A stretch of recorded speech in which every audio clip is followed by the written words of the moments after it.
What's up, guys? So we're basically past the halfway point of the year already. Damn.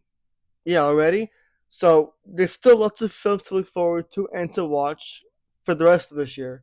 So you basically get where I'm going at. Here are my top 10 films to look forward to watching for the rest of this year. Alright, number 10, I have to go with Five Nights at Freddy's 2 or FNAF 2, starring Josh Hutcherson, Matthew Lillard, and Skeech Ulrich, whose role is currently unknown. But this film comes out December 5th, and the first one, while it wasn't great, I've heard really great things about this one, and so I gotta watch the first one just to, remind myself how the story goes. I hated the game growing up playing that. I hate horror films, but I'm trying to ease my way into them, and this being one of them. So FNAF 2 comes out December 5th. At 9, arguably one of my favorite video game adaptations in Mortal Kombat. The first one has plenty of mixed reactions, good and bad, more bad than good, unfortunately. But the second one, the trailers, seeing all the character posters, seeing the cast, this one looks extremely next level. They're looking to go above and beyond for the sequel, and I am more excited for this than I've ever been before. Honestly, just this poster alone is beautiful. This comes out October 24th, and let me tell you, Johnny Cage looks incredibly incredible in Mortal Kombat 2 based on just the trailers alone. And number 8, mainly because I'm a sports fan, and again, you guys know I'm not really a horror fan. I have him, and it's produced by Jordan Peele, starring Marlon Wayans and Tyreek Withers. Tyreek plays Benny, and if you guys are familiar with Jordan Peele, some of his works include other one named titles, like, or two maybe, Get Out, Nope, Us. Now we have him.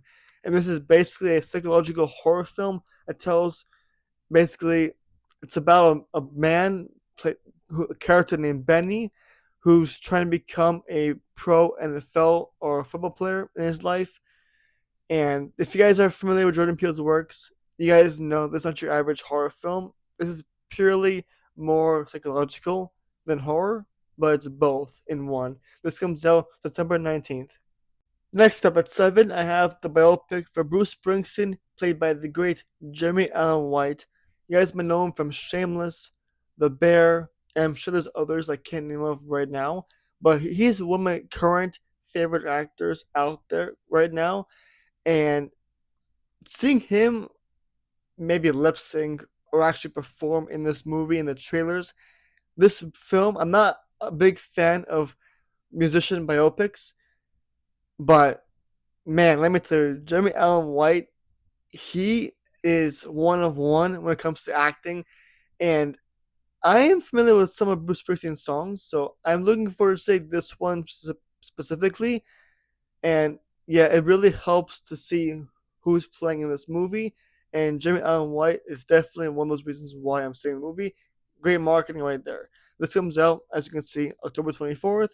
A simple biopic of Bruce Springsteen. At 6, I had The Long Walk, starring Mark Hamill, David Johnson, Cooper Hoffman, Ben Wang, among others.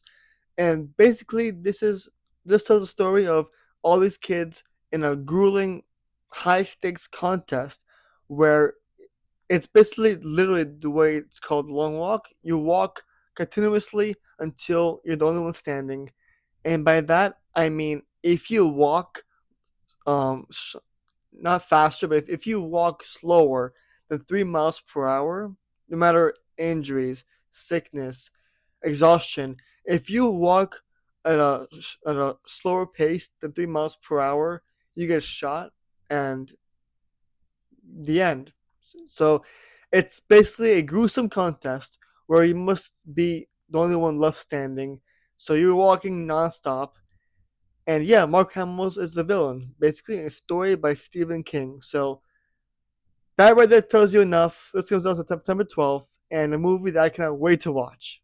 At 5, I don't really have much to say about this, but clearly you can see Tron Ares comes out, I believe, October 10th. October 10th, and this is starring, Jared Leto, Evan Peters, Cameron Monaghan, Jeff Bridges, Greta Lee, clearly a stat cast for one, and two, the last film that came out for Tron was Tron Legacy, I believe in 2012, maybe even earlier or later.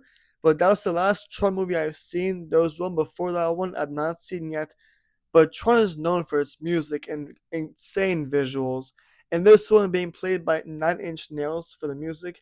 And the visuals in this film looks like it's gonna be a top tier next level. So this is surprisingly at 5 on my list. Tron Ares, October 10th. At 5, I have a man who is being hunted down globally by assassins. It's The Running Man, coming out November 7th, and this is basically a deadly television game show hosted by none other than Coleman Domingo, also starring Michael Cera, Daniel Ezra, clearly Glenn Powell, and this film is basically like the Hunger Games, but more global, more insane, more deadlier, and based on the preview alone, the camera work looks fantastic. The camera work is fantastic. This film looks to be comedy, action, thrilling. Definitely a film that I feel like was literally made for me to watch. So we're all gonna hunt him down November 7th. I can't wait. And number 3, don't ask me why I have this so high on my list because I have no idea. But if you're a fan of Prey, Predator, maybe even Aliens, maybe. But this film is also definitely for you.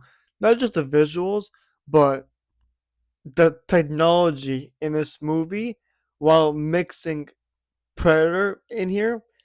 The again the technology. This is definitely a sci-fi horror or a sci-fi thriller in horror film, and this is gonna be one of Disney's slash 20th century's top hits of this year. I can already tell you there's no way I can be mad about this movie because I'm a huge fan of Prey and Predator.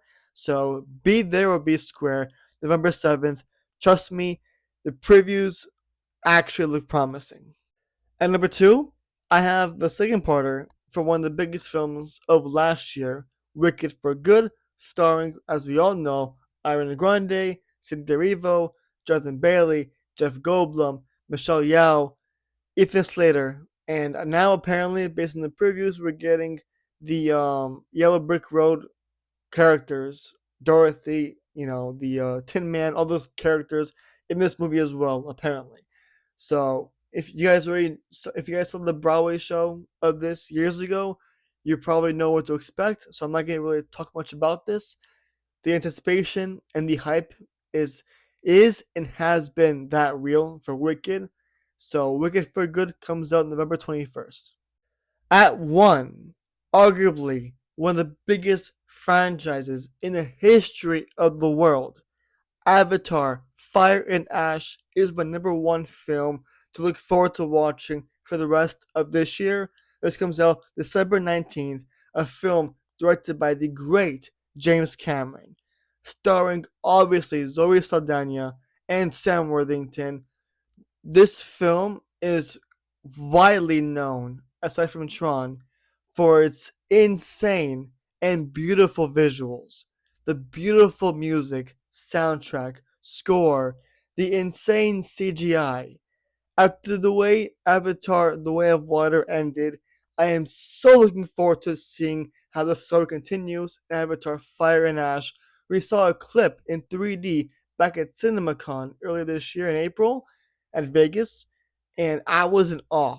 I was in awe, and I wanted more. I wanted more after seeing that clip. I wanted more after seeing that trailer. This film is definitely one that I'm seeing in 3D and Dolby Cinema. But yes, Avatar Fire and Ash is the number 1 film to watch for the rest of this year when it comes out, obviously. So please, when this film comes out, be there day 1 or as soon as you can because James Cameron has Avatar 4 and 5. So the hype is real. There you guys go.